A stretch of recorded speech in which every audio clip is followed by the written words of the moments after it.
am Teacher Ben and I am from our Salibi Pantilanan Bakawan High School. So today, you will learn how to illustrate and simplify rational algebraic expressions. But before that, let us define first what is an algebraic expression. Sinabi nating algebraic expression, ito ay isang expression na naglalaman ng operations like addition, subtraction, multiplication, and division, numbers like 1, 2, 3, and one or more variables like x, y, z, a, b, c. So, pero common ang ginagamit natin ay x, y, z, yan. So, halimbawa, 5x minus 2. So, let us identify the parts of this expression para masabi natin siya ay algebraic expressions. So, we have two terms in this expression. So, 5x and negative 2. At ang ating numerical coefficient o yung numerical value of the term 5x is 5. At ang ating literal coefficient o yung variable written using a letter, we have x. At ang ating ginamit na operation ay subtraction. Siya yung naghihiwalay ito sa dalawa nating terms. At ang nag-iisang constant ay ang negative 2. Again, pag sinabi natin constant, ito yung number alone. Wala siyang variable. Next, 6y cubed plus 2z minus 5. So, this time, meron tayong tatlong terms. Ano yung mga yan? 6y cubed, 2z, and negative 5. Ang ating numerical coefficients o yung numbers na kakatabi ng ating variables na y and z ay 6 and 2. At ang ating literal coefficients, siya ay y cubed at z. At ang operations na ginamit natin, dalawa. We have addition and subtraction. At ang nag-iisang constant ay ang negative 5. Okay, so let us find what is a rational algebraic expressions.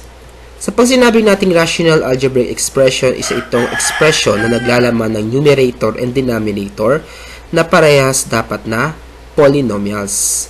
Ito ay isang expression na dapat nasa form ng p of x divided by or all over q of x, where q of x is not equal to 0.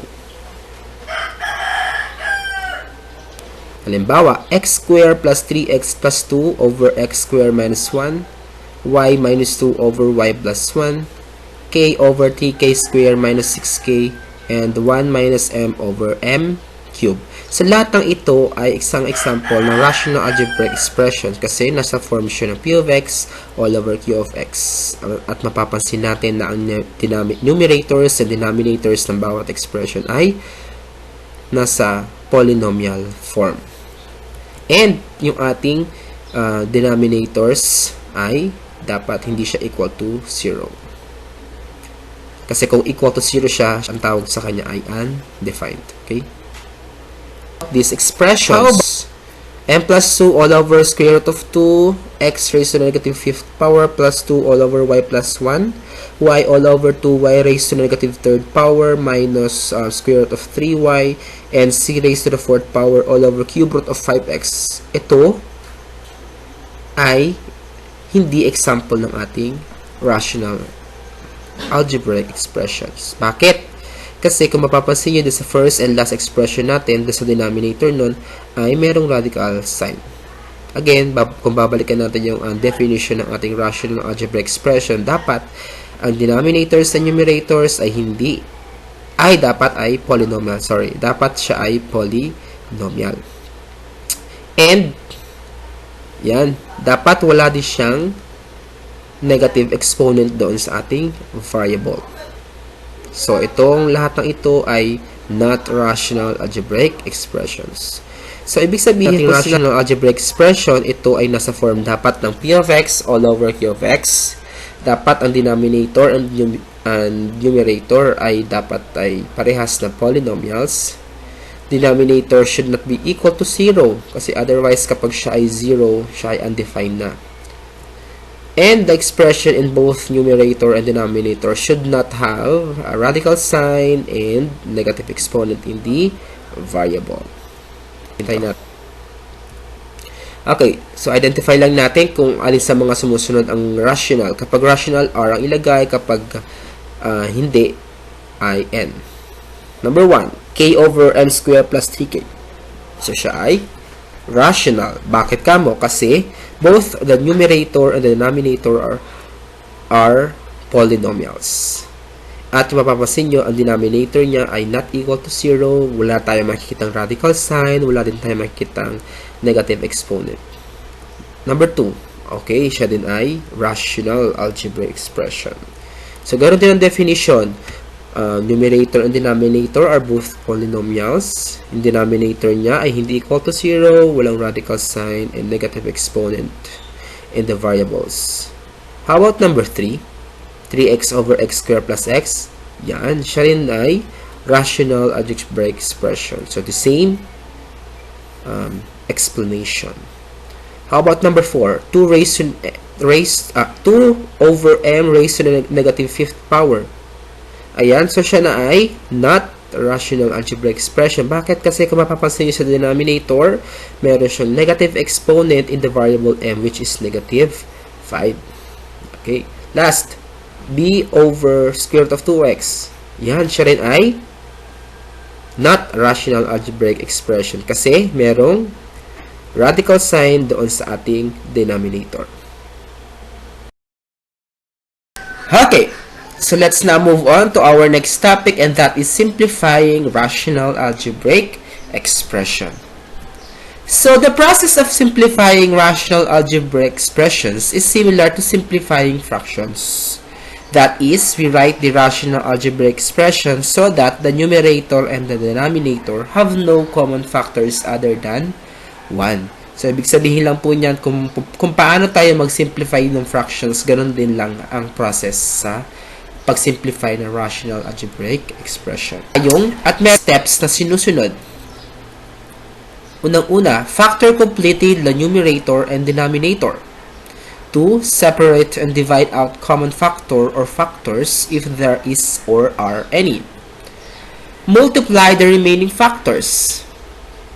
Okay, so for example, so balikan lang natin. So sabi ko kanina, para lang kayo nagsisimplify ng fraction. So, say for instance, I have here this fraction 9 over 15.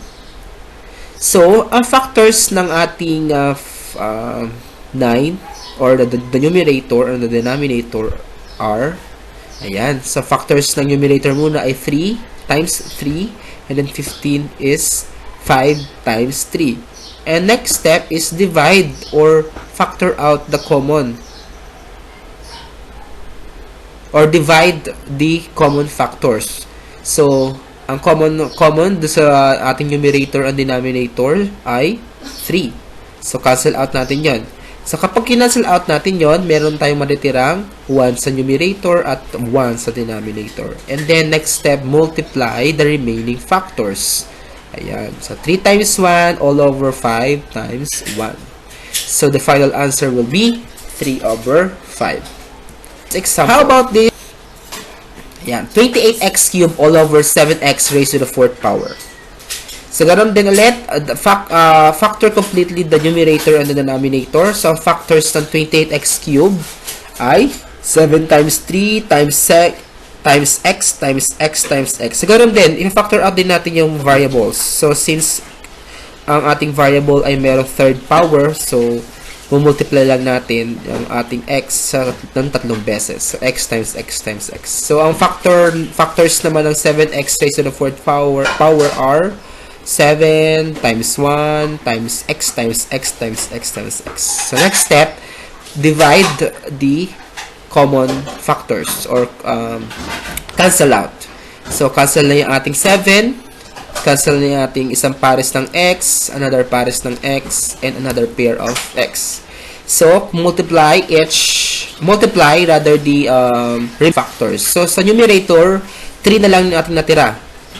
And sa ating denominator ay 1 tsaka x. So, 1 times x is x. So, meaning to say, the final answer will be 3 over x. How about this? 3x minus 12 all over 5x minus 20. So, this time, both numerators and denominators have or are in binomial form. Ayan. So, ganun lang din. Completely factor completely the numerator and the denominator. So, ang gagamitin nating ang factor method dito ay ang the factoring out the greatest common factor. So, 3x minus 12. Ang common sa 3 at sa 12, we have 3. So, labas natin yung 3. So, kapag naglabas tayo ng 3, ang matitira doon sa loob ay x and then minus 4. Ganon din ang gagawin natin doon sa ating denominator. Ang common sa 5x at 20 is 5. So, kapag nilabas natin ang 5, ang matitira sa 5x, since 5x divided by 5 is x. And then, ang matitira sa negative 20, pag dinivide natin ng 5 is negative 4. So, kung mapapansin nyo, meron na tayong common factors. So, that is x minus 4. So, cancel out na natin yun. So, ang matitira sa taas, sa numerator ay 3, sa baba naman ay 5. So, meaning to say, ang final answer natin ay 3 over 5. Next! The final answer is p squared minus pq plus q squared all over p minus q.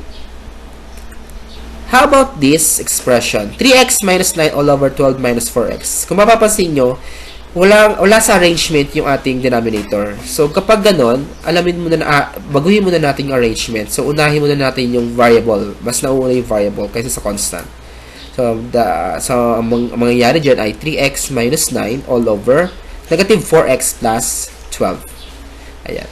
So, pag nabago natin o na-arrange na natin, saka tayo mag-factor. So, ang factors ng 3x minus 9, this time, gagamitin natin yung pag-factor ng greatest common factor. So, ang common sa 3x saka 9 ay negative 9 ay 3. So, lalabas natin yung 3. 3x divided by 3 is x. Then, negative 9 divided by 3 is negative 3. Divided by, so ang common naman sa negative 4x plus 12 ay negative 4. So, ang matitira sa loob ay x minus 3. And then, cancel out x minus 3. Ang matitira is negative 3/4.